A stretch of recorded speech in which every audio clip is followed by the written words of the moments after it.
Bonjour à tous et bienvenue dans cette vidéo. Alors cette vidéo, c'est un format mensuel dans lequel on va regarder les Français à travers le monde, à travers le spectre de différentes organisations.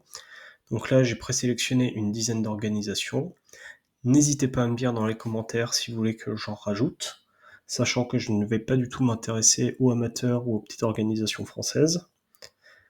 Et il sera mis à jour tous les débuts de mois.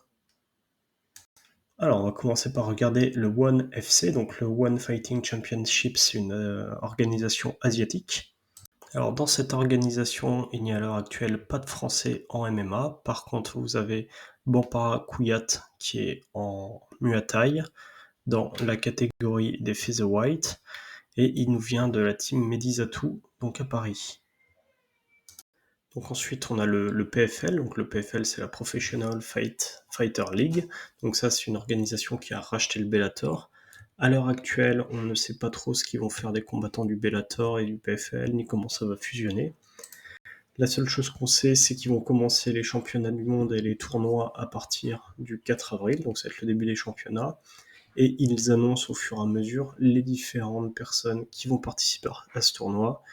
Et donc ils ont annoncé la signature de Yves Landu, et on est très content parce que Yves Landu, c'est un combattant qu'on adore. Et on a hâte de le suivre à partir de début avril au PFL. Ensuite, dans les autres organisations, vous avez le Rising. Donc le Rising, c'est une organisation japonaise. Actuellement, il n'y a pas de Français à ma connaissance dans les tops des catégories au Rising. Vient ensuite le Cage Warrior. Donc Cage Warrior, c'est vraiment la porte d'entrée pour l'UFC en Europe. Donc c'est une organisation qui est principalement en Angleterre. Sur le Cage Warrior, ils n'ont pas de classement, ils annoncent uniquement les champions et il n'y a aucun Français champion. On a Leblond qui devait taper pour une ceinture mais qui a eu des problèmes d'avion et qui n'avait pas pu s'y rendre. On lui souhaite de combattre très rapidement. C'est un combattant qu'on adore aussi. Le LFA, c'est le Legacy Fighting Alliance, donc c'est une organisation américaine. Actuellement, ils ont pas grand-chose en termes de classement et il n'y a pas de Français champion là-bas. Vient ensuite le FC, donc le FC c'est une organisation sud-africaine, c'est l'Extreme Fighting Championship, c'est de là d'où vient Dricus du Plessis. Donc il y a un Français là-bas qui est Anthony Morel, il est actuellement le champion des poids lourds.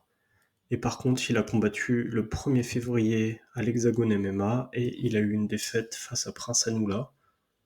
Mais normalement, il est toujours détenteur du titre à l'EFC. Ensuite vient l'Invicta. Donc l'Invicta, c'est une organisation 100% féminine qui est aux États-Unis. Donc il n'y a pas de classement et il n'y a pas de française championne là-bas.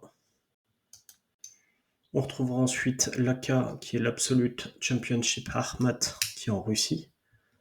Donc organisation avec beaucoup de Russes. Et pareil, ils n'ont pas forcément de classement et il n'y a pas de Français champion dans cette organisation.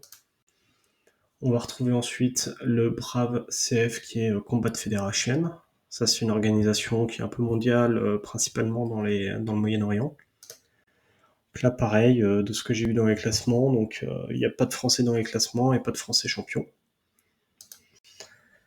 Ensuite, on va retrouver le Jungle Fight, donc c'est la dernière organisation qu'on va suivre. C'est une organisation qui est brésilienne, dans laquelle des fois on a quelques Français qui évoluent, mais c'est assez rare parce que ça favorise surtout l'Amérique du Sud. Et donc dans les classements, on n'a pas de Français et on n'a pas de Français champion non plus. Donc voilà, donc à l'heure actuelle, il n'y a pas grand-chose à suivre en dehors des top UFC avec en ce moment qui sont hyper bien garnis avec Nas, Manon et toute la clique. Mais on a bon espoir que ça se débloque et de voir des Français arriver très vite, notamment avec Landu et Leblond au Cage Warrior. Voilà, j'espère que cette vidéo vous a plu et vous permet de voir un petit peu la présence française sur les grosses organisations mondiales.